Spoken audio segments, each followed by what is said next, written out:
Welcome back to From the Shed and welcome back to a brand new video. I hope you're all, I don't even know why I'm saying this. I know you're not all doing well. This is crazy that I'm having to record like this, but 3-1, Man City 3, Chelsea 1. Full performance from Chelsea from start to finish. It's the same things. The same conversations that we're having on here, the same mistakes being made by the same players. Nothing's changed at the club. Nothing has changed at this club. The same mistakes that we're making against Bournemouth, against Ipswich, against Fulham, against Liverpool, any team, it doesn't matter who it is, the same culprits are popping up every single game now. Every single game, the same players that we're talking about, the same players that we're expecting to change or give us something different or a different idea or different something creatively. It's not happening. This squad now, for me personally, is probably one of the worst Chelsea squads I have ever seen in my time of supporting this club. It's one of the worst squads of players that we've had at Chelsea Football Club, and think back to some of the squads that we've had under the different managers. This is one of the worst ones. This is one of the worst squads we've had.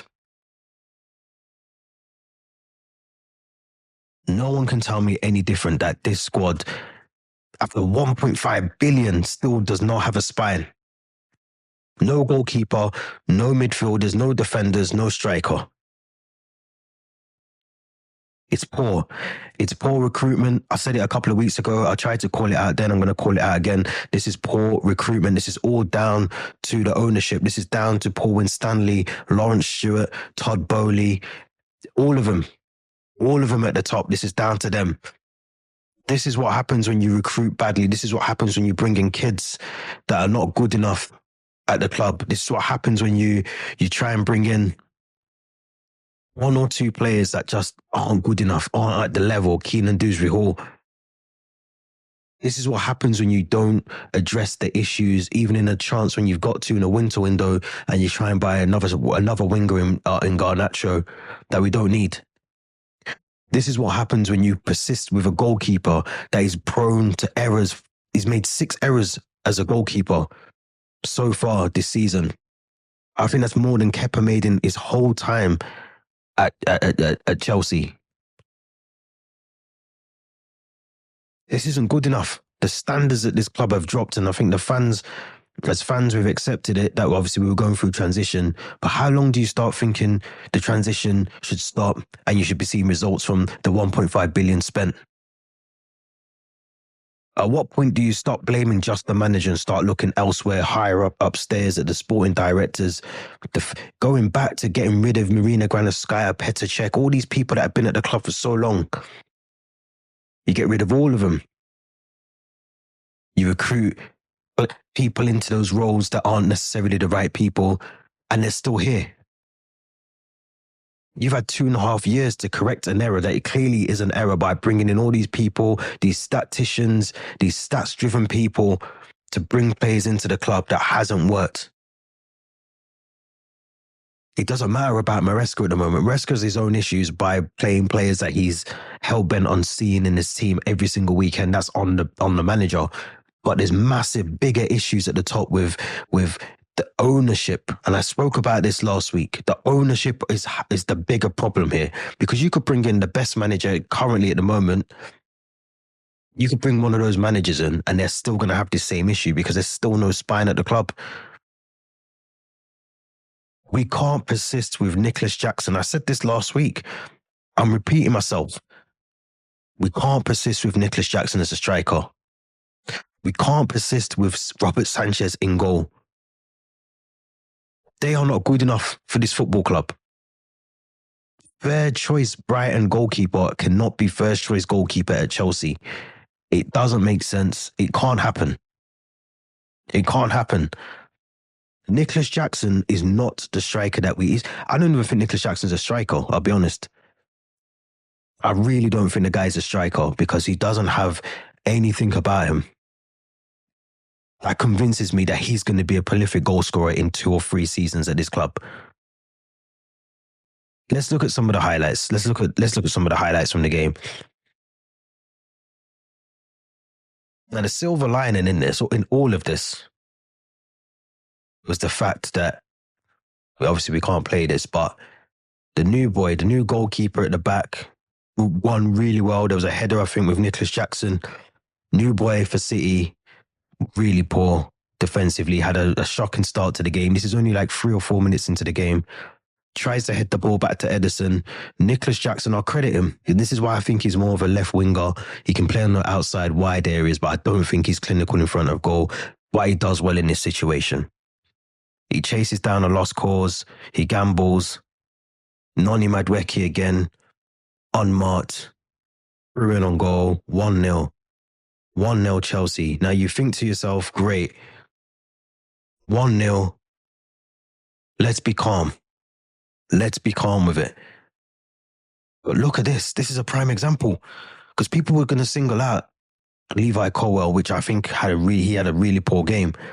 But you see Trevor Chalobah, again, putting in a perfect performance, in a really bad performance overall for Chelsea. But this is what I'm talking about. Wins the ball in midfield. Look at Cole Palmer. You can see Cole Palmer making the run. You can see Nicholas Jackson making the run. New guy for City, already backpedaling. Now, this moment here for me is crucial because the new defender, I can't remember his name. The defender for City is struggling. Akanji struggling. Cole Palmer's through. Now, we're theoretically in a 3 versus 2, if you want to call it, because Sancho's got the pace to even match Jackson at this point here. That ball through, now I'm going to say this a little bit actually. This ball through, this square ball from Palmer was not the best. It wasn't the best. But you see this. You see this guy. Let me bring it back a little bit.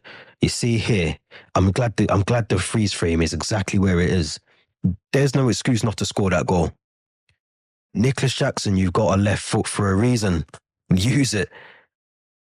That's your opportunity to make it 2-0. It's a totally different game if we go 2-0 up. I mean, there's no way Ederson is saving that. If you put your foot through it, it's 2-0. Now, Nicholas Jackson, rather than use his left foot, decides he's going to put it onto his right foot. Now, that's already going to give you time for the City defenders to get back, Ederson to compose himself in front of goal. Palmer, again, here's another opportunity. Now's your opportunity. You could even play in Sancho at that point. Use Palmer. Oh, it's frustration. Frustration from us. And these are the things, what I'm saying, it doesn't matter about the manager, all the rest of it. We don't have the resources. The manager's he's not just the problem. The resources are not there at all at this club. Again, defensively now, Phil Foden smashes one off the post. Very, very unlucky. Very, very unlucky. But I have to talk about Sanchez because I think this is the moment here. I mean, this is a 1v1 Cucurella. 1v1 with Cucurella. Again, for me, Sanchez has to do better. He comes out too late. Gravadio with the follow-up and scores the goal. It's too easy. Way too easy. Now, this situation, I can't believe. Now, Trevor Chalobah is in a 1v1 with Erling Haaland, was poor in terms of just the overall over the top ball, which City were doing all game. But look where Sanchez is. As a goalkeeper, you have to be confident that Trevor Chalobah is going to be able to deal with that. You have to be confident because we've got enough players back. We've got Levi Colwell, we've got Reece James, and we've got Marc Cucurella. Now, Trevor Chalobah in that situation has to just delay Haaland as much as possible, stop him from going through on goal, and we can regroup, reshape, get our defenders back because there's plenty of cover. Why is Sanchez chasing that ball down? He's never going to win the ball. He's never going to win the ball in that situation. Sanchez does what most people would not do. Because most people at that point would have been backpedaling. Sanchez is still stood there. Haaland's got the ball. Erling Haaland has the ball. Trevor Chalobah is still covering. We're still tracking back. Our other three defenders are still there.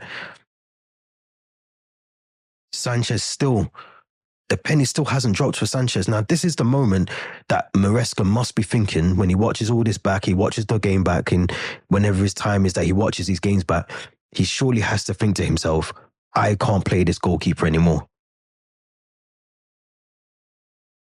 Because credit to Trevor Chalobah, he tries to do his best. But when you see a goalkeeper that far out, you've got no hope. There's no hope. There's no hope for this team. There's no hope. It's too easy. Way too easy. Way too easy. And we can't have third choice. Now, this is another goal, but we can't have the third choice goalkeeper from Brighton first choice. The owners have to step up and do something to address this, because ultimately, this is going to sap Maresca. Him having to play him. This season on, I want to see Jurgensen in goal. I do not want to see Robert Sanchez in goal at Chelsea again, because he's too poor. But this situation here again, this is the only thing I will say about Trevor Chalobah in this situation here, because I don't understand why Levi Colwill is so close to Haaland in that situation, because you know what he's going to do. He's going to roll you. He's going to turn and he's going to be off. Or he's going to flick the ball on. If you can see here, Phil Foden is ready to receive that pass. Trevor Chalobah, asleep on the halfway line, doesn't read what's happening. It's too late to react. Before you know it, he's drawn into Haaland. Phil Foden's on. I think that's Kevin De Bruyne behind him, ready for the follow-up. But it's too late. The race is on. You're not catching Phil Foden in that situation. Again, no, but this is what I mean. Sanchez has to read danger.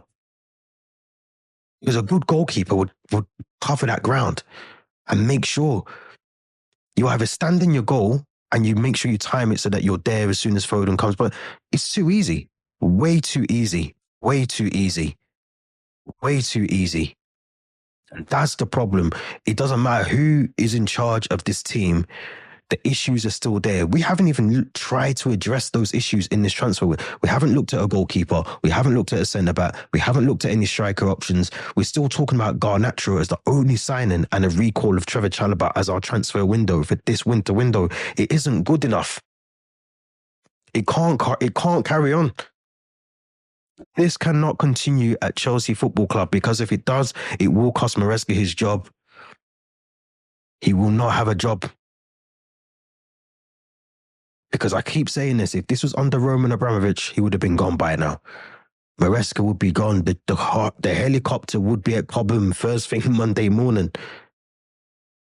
It wouldn't happen. He wouldn't even make it back to London. He would have been sat by now. This is poor form. This is poor behaviour from a club that has spent £1.5 billion on players, and only 3 of those players are good enough to say value for money. Marco Correa, Cole Palmer, and Moises Caicedo. And we have to be honest about Cole Palmer today, because this isn't just a one-off with Cole Palmer, but the boy needs a rest. Cole Palmer needs a rest. This is where you play Nkunku as the 10. This is where you give Nkunku the minutes, because Cole Palmer clearly is either playing through an injury or he's knackered. Because he hasn't looked himself all season. I still stand by my first statement that I made a couple of weeks ago. He should be playing on the right. We should be playing Nkunku as the 10. Noni Madueke's playing 90 minutes.